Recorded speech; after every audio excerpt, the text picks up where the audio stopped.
what do you think are going to be the impacts of the changes in the U.S. economy on Britain? Well, there's that old saying, if the U.S. sneezes, then the U.K. catches a cold. Right. And I think we're still in early days to know precisely what will happen. But there's the issue of the tariffs. This morning I read that Keir Starmer is going to plead with the U.S. about the tariffs. So we don't know what's going to happen there.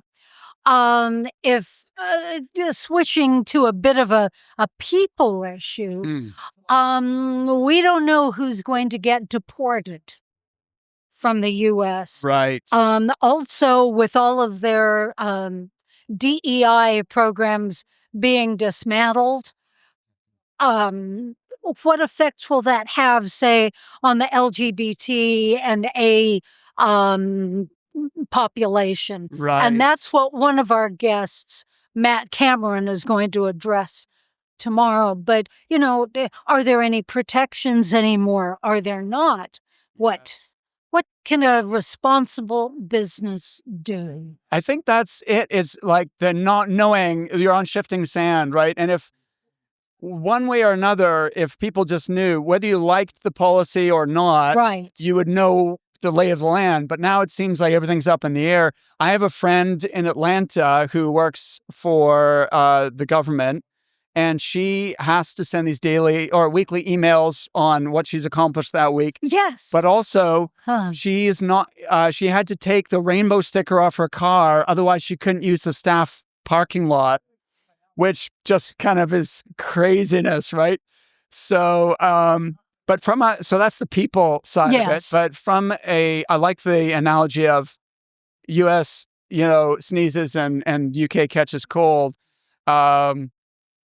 Have you heard of any specific impacts yet in terms of for UK recruitment businesses?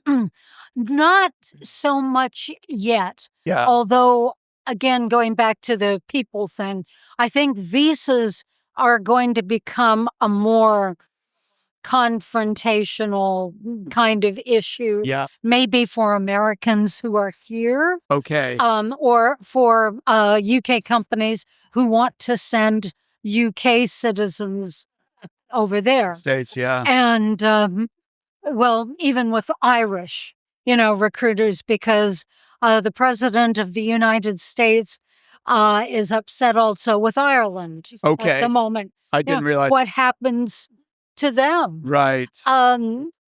Mergers and acquisition.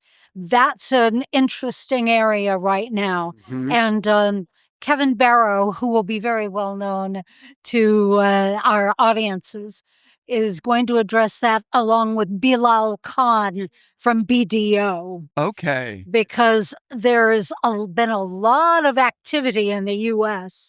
On the M&A front. Yeah. Less so here.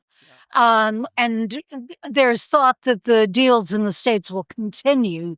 But what's going to happen? What will due diligence include? Got it. Okay. I wish we had more than half an hour tomorrow, so we'll just have to keep the dialogue going. Absolutely.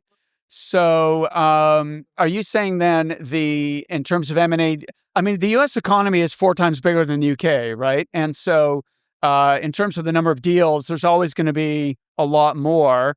But are you saying that you're seeing that should continue in the U.S., but maybe it is expected to. Okay.